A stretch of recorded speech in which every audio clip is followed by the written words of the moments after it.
विद्यार्थी मित्रांनो, नमस्कार.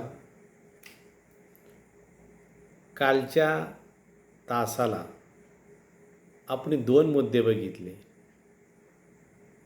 इंग्लंडने सुएझ कालव्यावर आपले वर्चस्व कसे निर्माण केले व सुदानचा प्रदेश इंग्लंडने आपल्या वर्चस्वाखाली कसा आणला. पहिला मुद्दा मी पुन्हा सांगतो.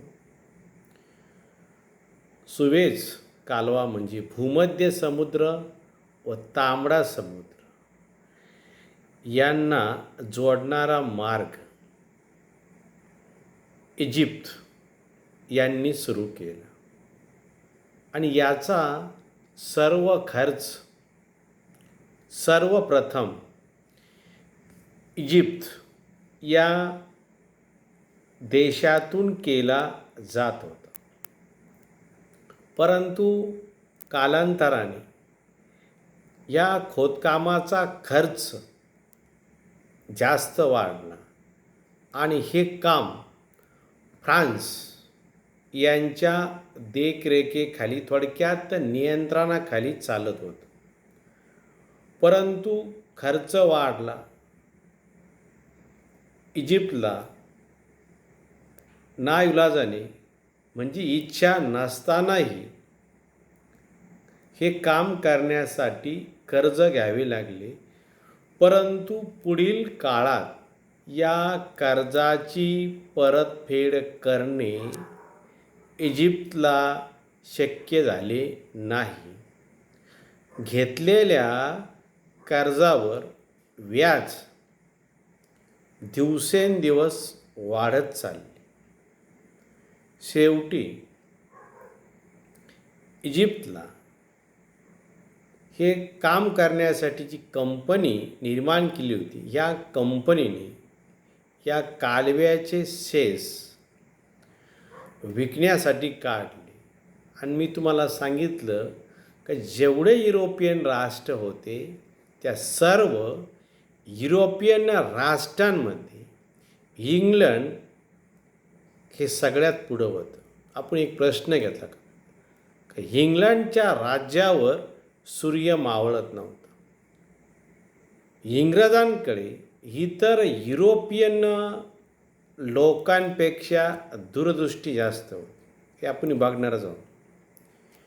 ही संधी इंग्लंडला स्वतःहून चालून आली आणि इंग्लंडने सुएझ कालव्याचे शेअर्स विकत घेतले. थोडक्यात आपला हक्क शेअरच्या माध्यमातून तयार झाला आणि सुएझ कालव्यावर कालांतराने म्हणजे काही काळानंतर इंग्लंडचं वर्चस्व निर्माण झालं. असा एक प्रश्न बघितला. दुसरा प्रश्न आपण बघितला होता का सुदानवर इंग्लंडचं वर्चस्व कसं निर्माण झालं. आपण अगोदरच बघितलं. Natal, Cape Colony, Uganda, Sudan, Nigeria या प्रदेशामध्ये इंग्लंडने आपल्या वसाहती स्थापन केल्या होत्या. आता हे सुदानचा जो भाग आहे तो इजिप्तच्या नियंत्रणाखाली होता. इजिप्तचं त्याच्यावर वर्चस्व होतं. परंतु सुदानमध्ये आपलं सैन्य जाण्यासाठी इंग्लंडने सुदान ते युगांडा हा रेल्वे मार्ग चालू केला. आपल्या सैन्याला कुठल्याच प्रकारचा अडथळा किंवा समस्या निर्माण होणार नाही यासाठी हा रेल्वे मार्ग चालू केला. या रेल्वे मार्गाला सुदानमध्ये स्थानिक राज्यकर्त्यांनी विरोध केला.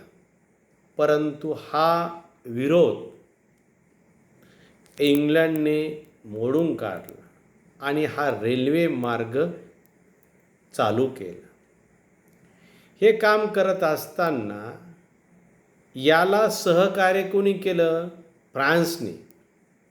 मी पाठीमागील तासाला सांगितलं होतं का आफ्रिका खंडामध्ये आपल्या वसाहती, थोडक्यात व्यापारपेठा असाव्या यासाठी इंग्लंडप्रमाणे फ्रान्सला स्वतः आवड होती आणि ह्या रेल्वे मार्ग चालू होण्यासाठी अडथळा येऊ नये म्हणून सुदानवर इंग्लंडचं वर्चस्व प्रस्थापित करण्यासाठी फ्रान्सने मदत केली. यामागे एक कारण होतं. आफ्रिकेमध्ये इंग्लंडच्या माध्यमातून काही भागात फ्रान्सने सवलती मिळवून घेतल्या, म्हणून त्यांना पाठिंबा दिला, हे लक्षात घ्या. आणि स्थानिक जनतेचा विरोध, साहजिकच विरोध होणार. आपला भूभाग दुसऱ्याच्या ताब्यात जाणार म्हणल्यानंतर स्थानिक जनता विरोध करणार. आपणसुद्धा आपल्या घराचा जो भूभाग आहे दुसऱ्याने जर अतिक्रमण करण्याचा प्रयत्न केला तर आपण त्याला विरोध करतो. तसं आपला भूभाग आपल्या ताब्यात असावा यासाठी स्थानिक जनतेने विरोध केला. परंतु हा विरोध इंग्लंडने शस्त्राच्या बळावर हा मोडून काढला आणि सुदानचा प्रदेश इंग्लंडच्या ताब्यात गेला. अशा प्रकारचे दोन मुद्दे बघितले.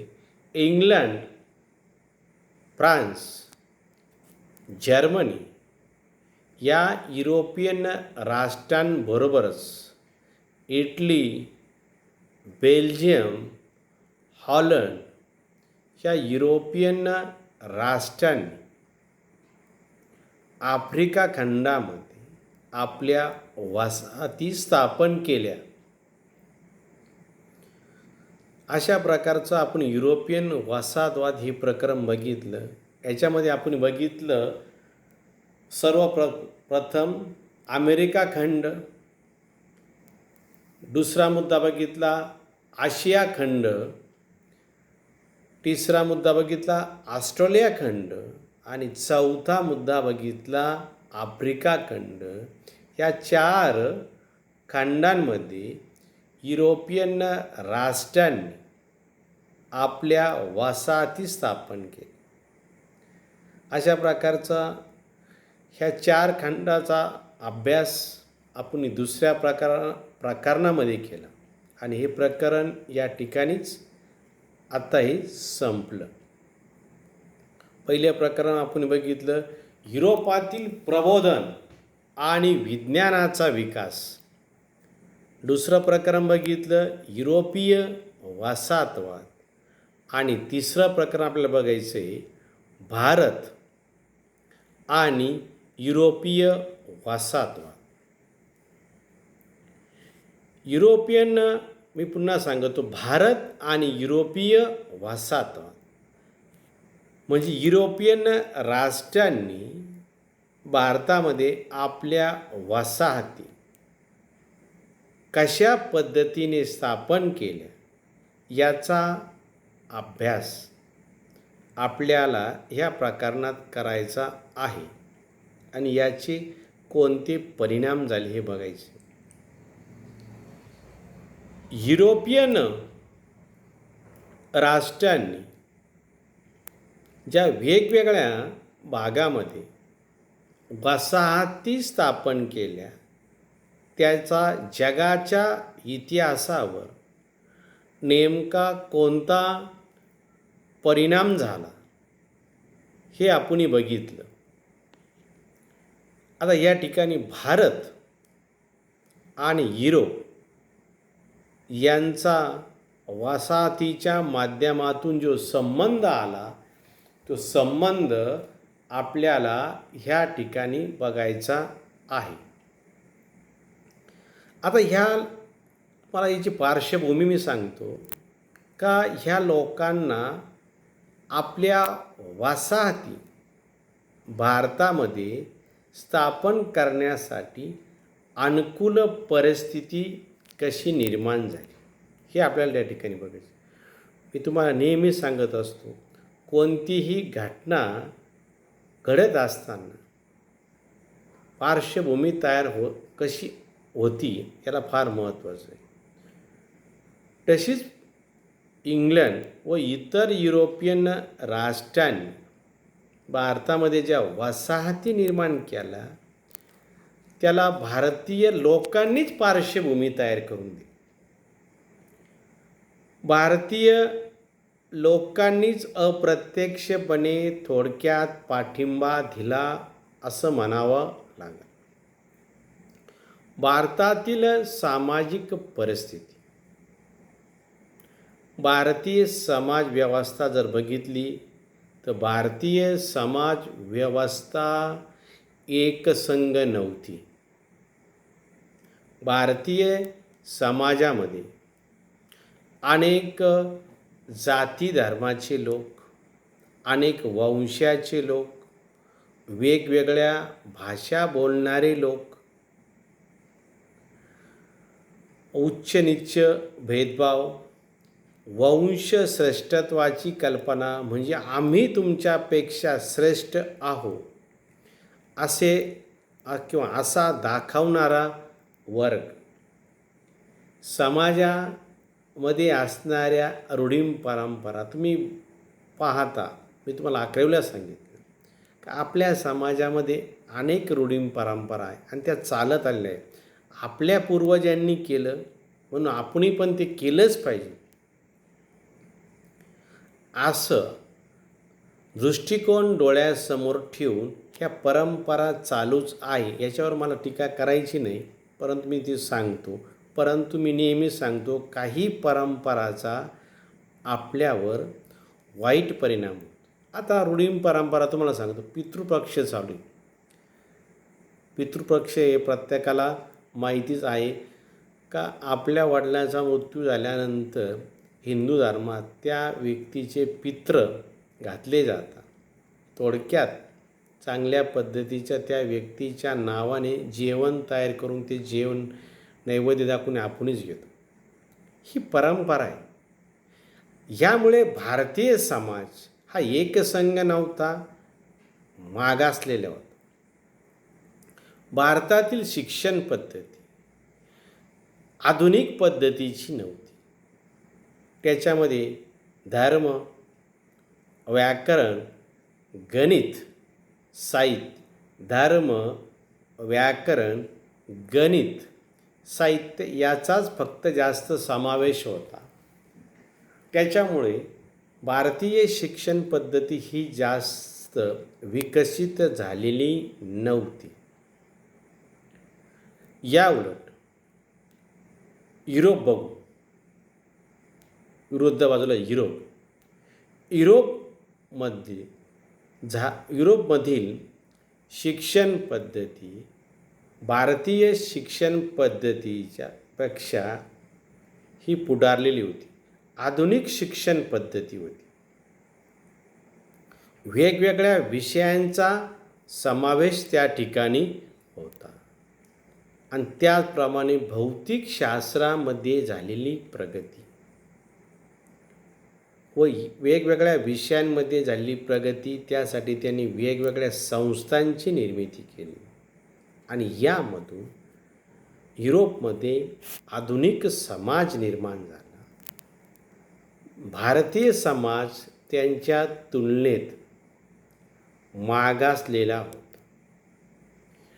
दुसरा मुद्दा आपल्याला या ठिकाणी बघायचा आहे. सामाजिक परिस्थितीनंतर आर्थिक परिस्थिती. भारताची आर्थिक परिस्थिती ही जगाच्या तुलनेत संपन्न होती.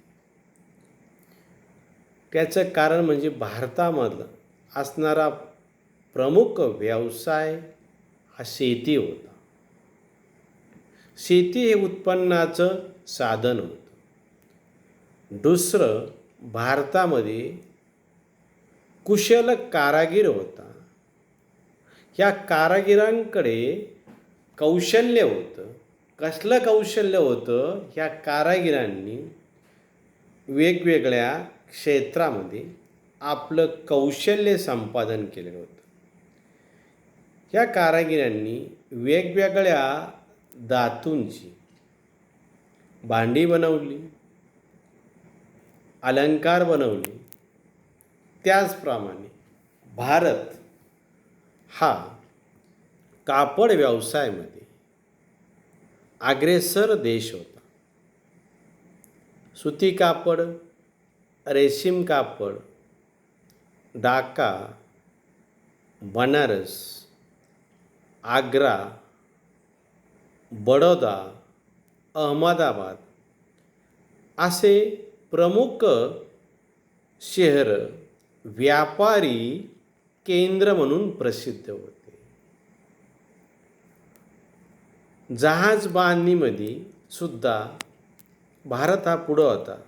वसई, मुंबई, ठाणे आणि गुजरात भागात जहाज बांधणीचं काम मोठ्या प्रमाणात केलं जात होतं. एकंदरीत जर विचार केला तर भारताची संपन्नता इतर देशांच्या तुलनेत चांगली होती. एक युरोपियन इतिहासकार पीटर द ग्रेट याने आपले विचार मांडले. भारताचा व्यापार म्हणजे संपूर्ण जगाचा व्यापार.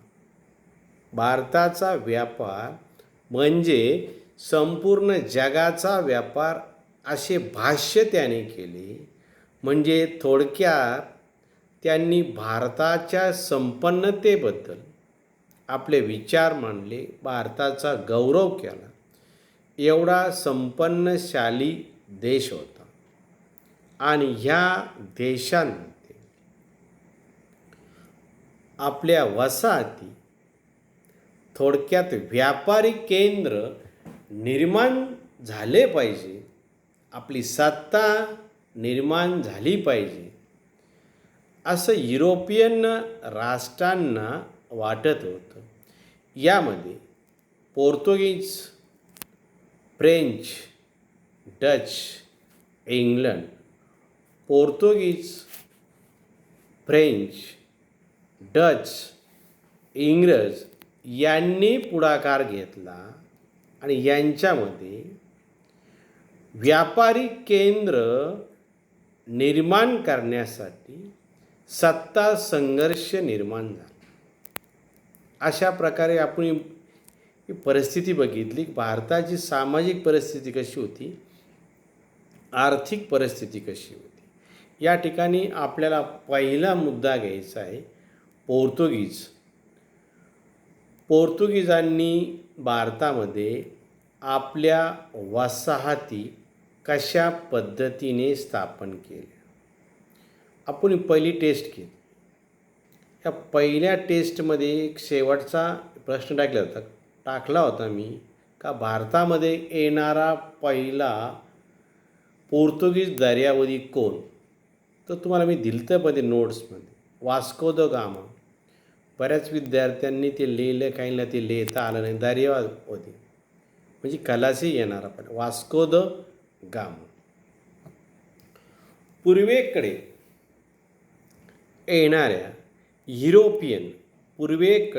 येणाऱ्या युरोपियन राष्ट्रांमध्ये सर्वप्रथम भारतामध्ये कोण आलं? पोर्तुगीज आले. हे का आले हे लक्षात घेणं गरजेचं होतं. मी तुम्हाला सांगितलं का भारताच्या संपन्नतेची चाहूल माहिती यांना लागली. पोर्तुगीज राज्यकर्त्यांनी ह्या दर्यावधींना, खलाशींना नव्या भूमीचा शोध घेण्यासाठी प्रोत्साहन दिले. कोणत्याही कामाच्या पाठीमागे प्रोत्साहन हे फार महत्त्वाचं असतं. पोर्तुगीज राज्यकर्त्यांनी या दर्यावधींना व ज्या लोकांनी नवीन भूमीचा शोध घेण्यासाठी पुढाकार घेतला अशा लोकांना प्रोत्साहन दिले. वास्को द गामा 1498 सर्वप्रथम कालिकत बंदरात आला, केरळमध्ये. येथील झामोरियन राजाने वास्को द गामाचं स्वागत केलं. त्यांना व्यापारी सवलती दिल्या. त्याचप्रमाणे कोचीनच्या राजाने झामोरियन राजाप्रमाणेच वास्को द गामाला पोर्तुगीजांना भारतामध्ये व्यापार करण्यासाठी परवानगी दिली. पोर्तुगीज, थोडक्यात वास्को द गामा भारतात आला म्हणजे युरोपियन लोक भारतात येणार याची नांदी म्हणजे याचा संकेत हा वास्को द गामामुळे भारतीयांना मिळाला. आणि हळूहळू युरोपियन लोक भारताकडे आकर्षित झाले आणि ह्या युरोपियन लोकांनी भारतीय राज्यकर्त्यांचा फायदा घेतला आणि भारतीय राज्यकारभारामध्ये हस्तक्षेप करण्यास सुरुवात केली. आता या ठिकाणी एक टिपेसाठी मुद्दा आपण बघू. या ठिकाणी काय पाहिलं आपण, पीटर दी ग्रेट बघितलं आणि पूर्वेकडे येणारे पहिले आपण बघितलं का पोर्तुगीज, आणि पोर्तुगीज खलाशी बघितलं वास्को द गामा. आपल्याला या ठिकाणी बघायचं आहे का पोर्तुगीजांची युद्धनीती भारतीय राज्यकर्त्यांपेक्षा श्रेष्ठ होती. हे आपल्याला या ठिकाणी बघायचं आहे टिपेसाठी. भारताच्या व्यापारावर व समुद्र किनारपट्टीवर पोर्तुगीजांपूर्वी अरबांचं वर्चस्व होतं, म्हणजे मुस्लिमांचं वर्चस्व होतं. परंतु भारताचा व्यापार परदेशात करत असताना अरबांना विचारल्याशिवाय तो व्यापार चालत नव्हता. म्हणजे थोडक्यात या ठिकाणी अरबांचं भारतीय व्यापारावर म्हणजे परदेशी व्यापारावर नियंत्रण होते, लक्षात घ्या. परंतु याचा संपूर्ण अभ्यास पोर्तुगीजांनी केला आणि पोर्तुगीजांची युद्धनीती ही अरबांपेक्षा श्रेष्ठ होती. पोर्तुगीजांचं आरमार हे अरबांपेक्षा श्रेष्ठ होतं आणि या ठिकाणी पोर्तुगीजांनी अरबांचा पराभव केला. कशाच्या जोरावर? आरमाराच्या जोरावर, म्हणजे थोडक्यात जहाजाच्या जोरावर. आणि थोडक्यात यांचं जे युद्ध साहित्य होतं हे अरबांपेक्षा श्रेष्ठ होतं. आणि या ठिकाणी पोर्तुगीजांनी भारतामध्ये किंवा भारताच्या किनारपट्टीवर आपलं वर्चस्व निर्माण केलं आणि वसाहतींना, थोडक्यात व्यापारी केंद्रांना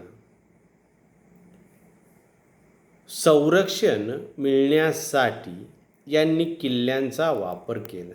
प्रत्येकाला किल्ला माहिती आहे की किल्ल्यांचा वापर कशासाठी केला जातो, किल्ल्यांची बांधणी कशासाठी केली जाते. पोर्तुगीजांनी आपलं व्यापारी केंद्राचं संरक्षण होण्यासाठी किल्ल्यांची बांधणी केली, किल्ल्यांची थोडक्यात उभारणी केली आणि किल्ल्यांच्या माध्यमातून आपलं वसाहतींचं संरक्षण केलं आणि समुद्राच्या माध्यमातून या किल्ल्यांना रसद म्हणजे थोडक्यात अन्नधान्य इतर लागणाऱ्या सोयीसुविधा या पोर्तुगीजांनी समुद्राच्या माध्यमातून किल्ल्यांपर्यंत पोहोचवलं आणि आपल्या व्यापारी केंद्रांचं संरक्षण केलं. एकंदरीत विचार जर केला तर पोर्तुगीजांची युद्धनीती ही भारतीय राज्यकर्त्यांपेक्षा अरबांपेक्षा श्रेष्ठ होती आणि भारतीय राज्यकर्त्यांना आरमाराचं जास्त त्या काळात महत्त्व नव्हतं हे पोर्तुगीजांच्या लक्षात आलं आणि पोर्तुगीजांनी आपलं वर्चस्व भारतीय समुद्र किनाऱ्यावर निर्माण केलं आणि अरबांचा पराभव केला आणि हे सर्व त्यांनी युद्धनीतीचा वापर करून केला. त्यांची युद्धनीती ही अरबांपेक्षा भारतीय राज्यकर्त्यांपेक्षा श्रेष्ठ होती आणि यासाठी त्यांनी किल्ल्यांचाही पण वापर केला. या ठिकाणी आपण 3 मुद्दे बघितले. भारत व युरोपियन वसाहतवादामध्ये भारताची सामाजिक परिस्थिती, आर्थिक परिस्थिती आणि युरोपियन राष्ट्र भारतामध्ये का आले त्याचं भाष्य पीटर द ग्रेट आणि पहिलं बघितलं आपण पोर्तुगीज. त्यामध्ये भारतामध्ये येणारा पहिला पोर्तुगीज दर्यावधी खलासी वास्को द गामा हा केरळमध्ये कालिकत बंदरात आला. झामोरिन राजाकडे सर्वप्रथम आला. नंतर कोचीनमध्ये त्यांनी कोचीनच्या राजाकडून व्यापारी सवलती मिळवल्या आणि नंतर त्यांनी आपल्या युद्धनीतीचा वापर करून भारतीय समुद्र किनारपट्टीवर आपलं वर्चस्व निर्माण केलं. अशा प्रकारचे आपण हे मुद्दे बघितले. आजच्या तासाला आपण या ठिकाणीच थांबू. उद्याच्या तासाला होणाऱ्या तासाला आपण पोर्तुगीजांनी भारतामध्ये कशा प्रकारचं युद्ध केलं आणि आपल्या वसाहती कशा प्रकारे स्थापन केल्या त्याचा अभ्यास आपण पुढील तासाला करू. बऱ्याच विद्यार्थ्यांनी पहिली जी टेस्ट घेतली त्याला मी फक्त वेळ दिलता म्हणून बऱ्याच विद्यार्थ्यांनी ती प्रश्नपत्रिका सोडवली नाही. ती प्रश्नपत्रिका तुम्ही सोडवा आणि पुन्हा मला टाका. मी पुन्हा तुम्हाला ती प्रश्नपत्रिका सोडवून पुन्हा मी तुम्हाला किती मार्क पडले ते पुन्हा देतो किंवा तुम्हाला पुन्हा तुमच्या मोबाईलवर टाकतो. याकरता ती सोडवा. बऱ्याच विद्यार्थ्यांना असं वाटलं सरांनी एवढाच वेळ दिला तेवढ्याच वेळा सोडायची होती म्हणून काही नाही सोडवली नाही. या संपूर्ण अभ्यास तुम्हाला करायचा आहे. हे 12वीचं वर्ष आहे, 11वी नाही हे लक्षात घ्या. अभ्यास करावा लागेल. आम्ही टेस्ट घेणार, त्या टेस्ट तुम्हाला सोडावा लागतील, त्याशिवाय पर्याय नाही. आजच्या तासाला आज आपण इथंच थांबू. धन्यवाद.